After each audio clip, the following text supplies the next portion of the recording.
লালটু, তোর কি মনে হচ্ছে না আমরা ঘরে বসে বসে জমে গেছি? এটা কি জিজ্ঞেস করার মতন প্রশ্ন হলো? আরে আমরা জমে যাইনি রে পল্টু, বলে একেবারে থেমে গেছি। ঠিক বলেছিস তুই। তাহলে চল কোথাও ঘুরে আসি। যাবি?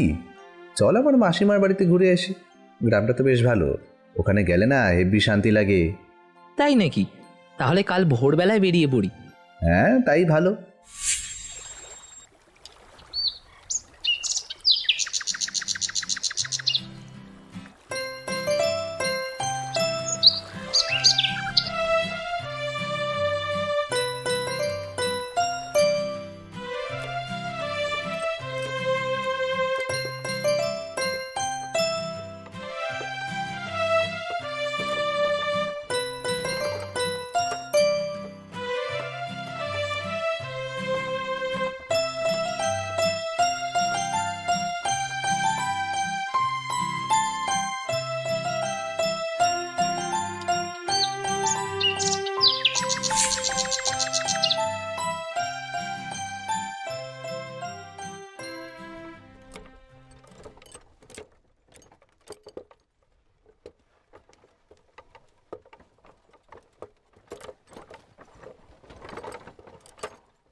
আমরা পৌঁছে গেলাম।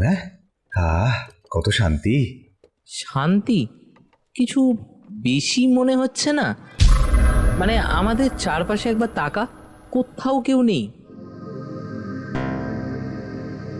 হ্যাঁ, সত্যিই আজব তো। চল মাসিমার বাড়িতে যাই।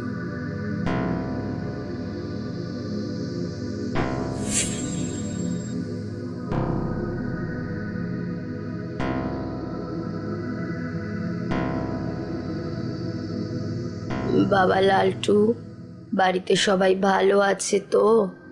হ্যাঁ গো মাসিমা। আচ্ছা মাসিমা, এখানকার মানুষ সন্ধে হওয়ার সাথে কি ঘুমিয়ে পড়ে নাকি? কোথাও তো কাউকে দেখতে পেলাম না।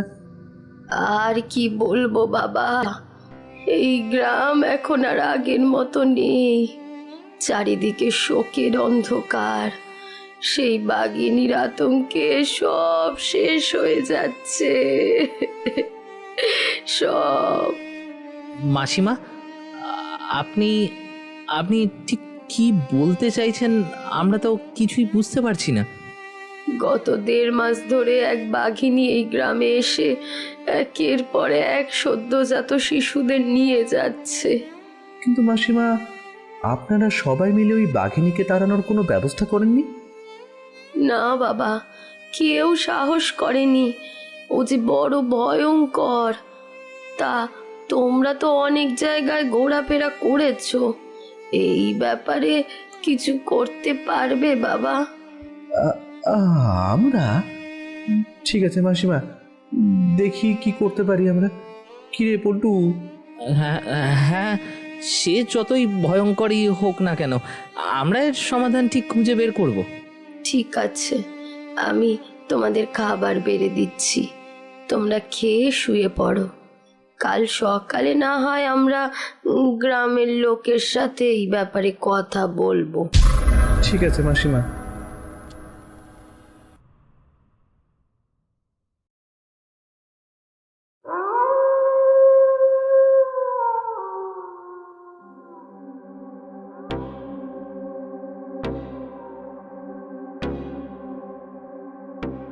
এই লালটু, এবার কি করবি?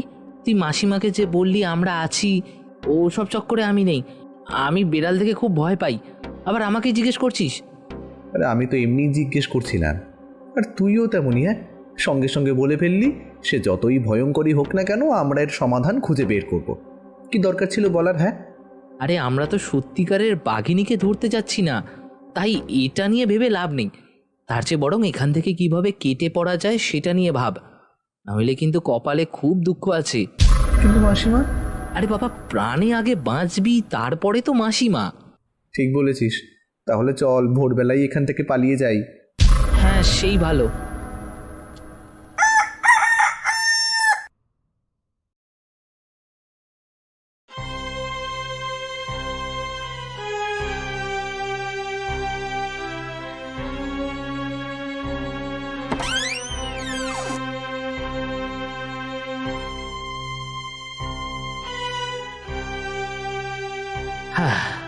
যাক বাবা, বাঁচা গেল। এই গ্রাম থেকে তাড়াতাড়ি বেরিয়ে গেলেই বাঁচি। পল্টু, যে পথ দিয়ে আমরা গ্রামে এসেছি সেই পথ দিয়ে যাব না, যদি কেউ দেখে ফেলে। তার চেয়ে বরং গ্রামের পেছনের পথ দিয়ে যাই, ওখানে একটা না একটা রাস্তা ঠিকই হবে। হ্যাঁ ঠিক আছে, তাই চল।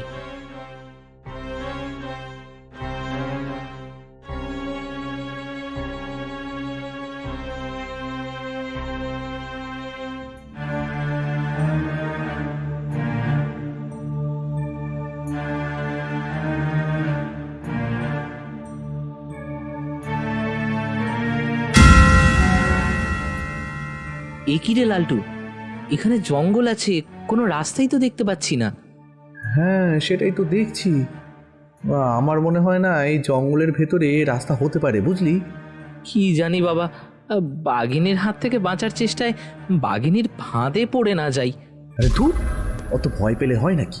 আরে চল চল, দেখবি ঠিক রাস্তা পেয়ে যাব। বলছিস? তাহলে চল।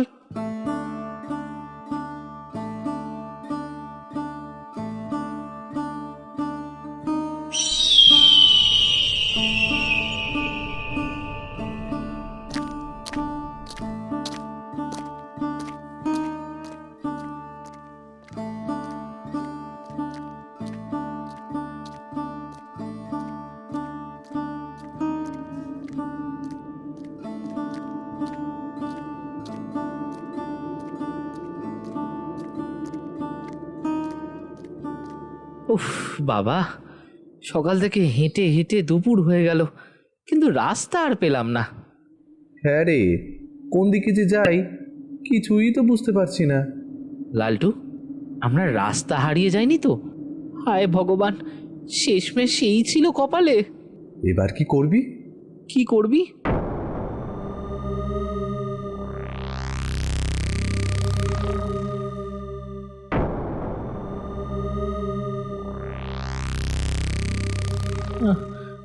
চল ওই গাছের নিচে বসে বিশ্রাম করি, তারপর কিছু একটা ভাবা যাবে। হ্যাঁ হ্যাঁ, তাই চল।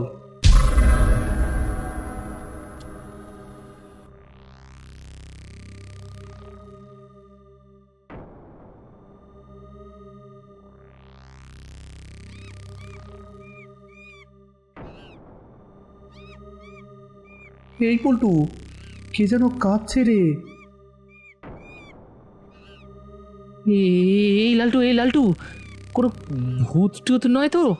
পল্টু, ওদিকে থাকা, মনে হচ্ছে ওই বাদুড়ের বাচ্চাটা কাঁদছে। যাক বাবা, বাঁচা গেল।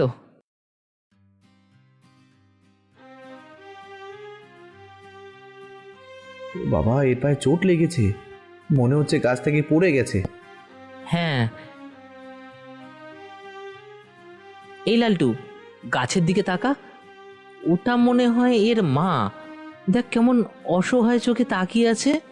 ঠিক আছে, এর পা ঠিক করার জন্য বুঝলি আমাদের শীঘ্রই কিছু একটা করতে হবে।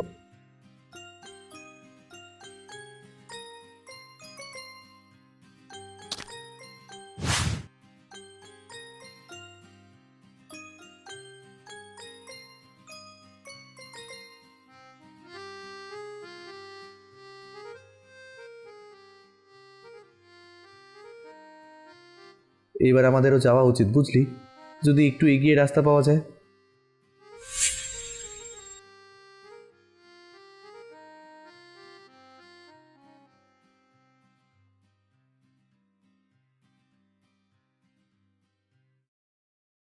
এই লালটু, লালটু, আমরা কোথায় পৌঁছে গেছি রে? এ তো গুহা। আমার মনে হয় এটা নিশ্চয়ই সেই বাঘিনীর ঘর, মানে মানে সেই গুহা। কিন্তু আশেপাশে তেমন কিছুই তো দেখতে পাচ্ছি না, কোনো হাড়ও তো দেখতে পাচ্ছি না। এইসবের মাঝে আবার হাড় কোথা থেকে এলো? কেন, ইংরেজি মুভি দেখিসনি? যেখানে মানুষ ভক্ষক থাকে সেখানে আশেপাশে হাড়ও পাওয়া যায়, তাই আমি নিশ্চিত এখানে সেই বাঘিনী থাকে না। বলছিস? তাহলে কি ভেতরে গিয়ে একবার দেখে নেওয়া উচিত? হ্যাঁ হ্যাঁ, চল, সব ঠিকঠাক থাকলে ওখানেই রাত কাটাবো। ঠিক আছে, চল। হে ভগবান, হে ভগবান, বাঁচিয়ে নিও।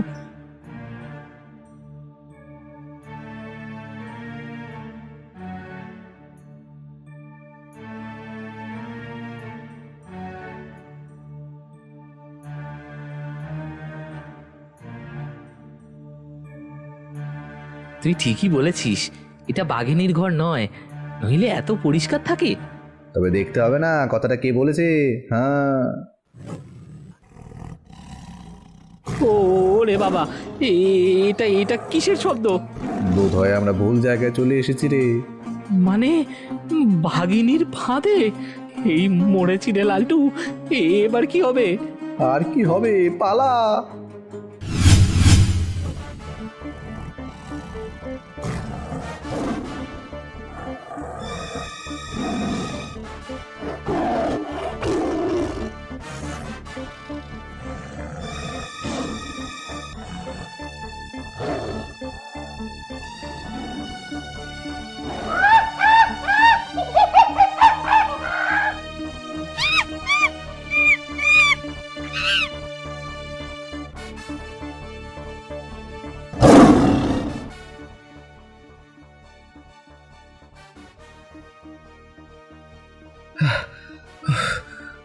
ওখানে ওখানে একটা কুড়ে ঘর আছে।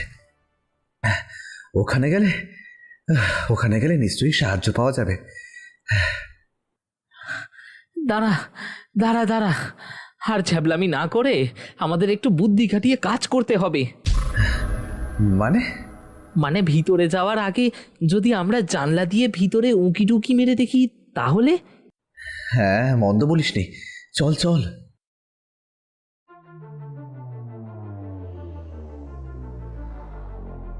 মা, আপনার জন্য এই গোটা মুরগিটা নিয়ে এলাম।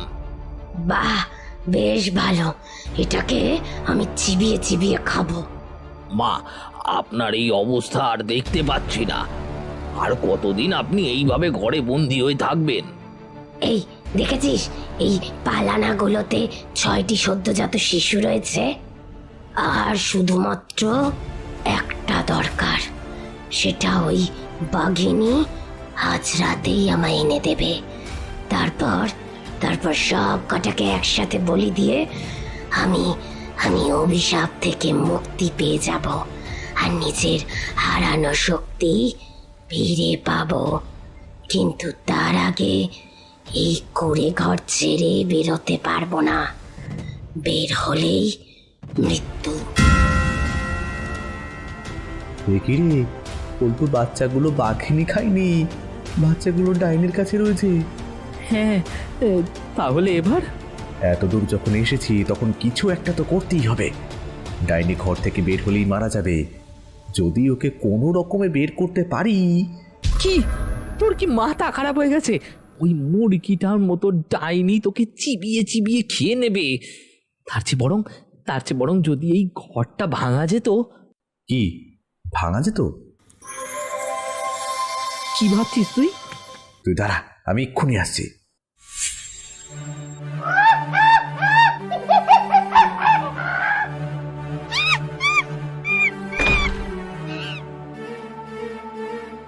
ওরে বাবা রে বাবা, এই কিসের শব্দ? মনে হচ্ছে ছাদ ফাদ ভেঙে পড়বে।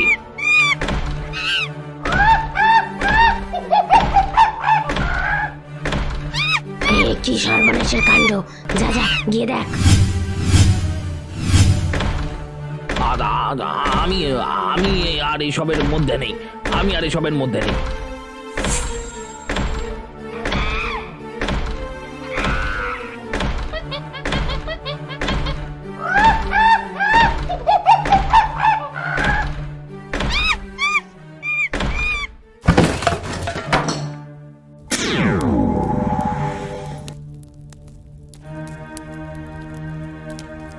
আমার নাম তো সুশীলা। আমি একদিন ছাগল খুঁজতে গিয়ে এখানে এসে পড়ি, তারপর ওই ডাইনির খাপড়ে পড়ে বাঘিনী হয়ে যাই। এর মধ্যে আমি কি করেছিলাম আমার তো কিছুই মনে ছিল না, কিন্তু তোমাদের জন্য আমি নিজেকে আবার ফিরে পেয়েছি। কিন্তু আমাদের কাজ এখনো বাকি। এই বাচ্চাগুলোকে তাদের মায়ের কাছে ফিরিয়ে দিতে হবে। লালটু, এবারে কোথায় যাওয়া যায়? যাবি? চল আমার পিসিমার বাড়ি ঘুরে আসি।